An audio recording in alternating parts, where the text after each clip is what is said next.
I'm going to be demonstrating how to use the RDT 1 ml 100 cavity mold. My items I'm going to be using today are, of course, the mold.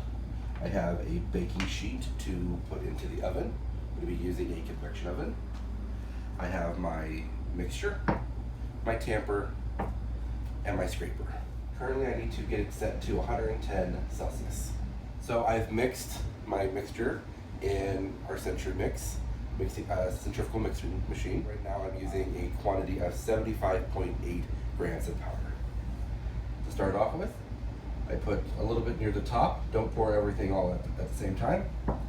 And then I start taking my scraper and I start adding in and filling the cavities. Add some more.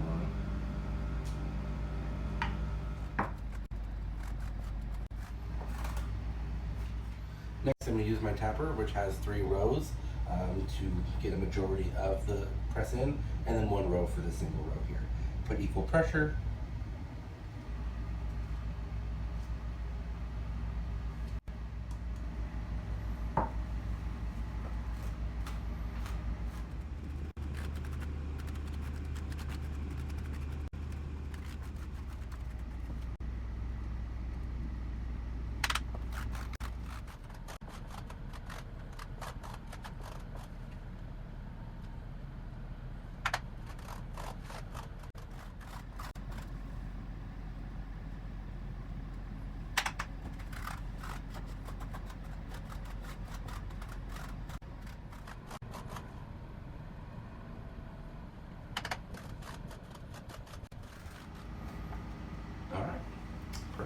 Alright, so now our oven is at temperature.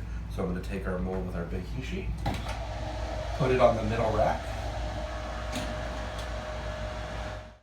and set my time to 30 minutes.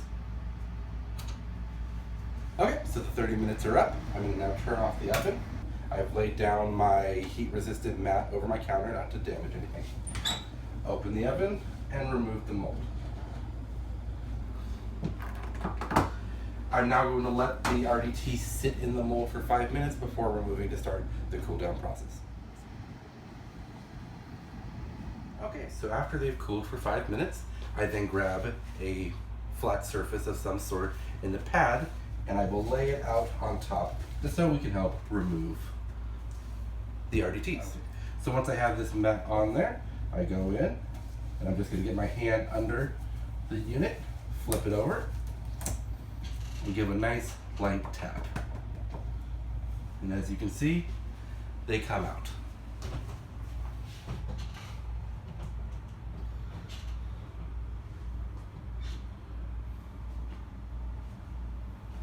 Okay, so our final step now is after our RDTs have cooled for a little bit of time, is to package them. We package them in a blister pack.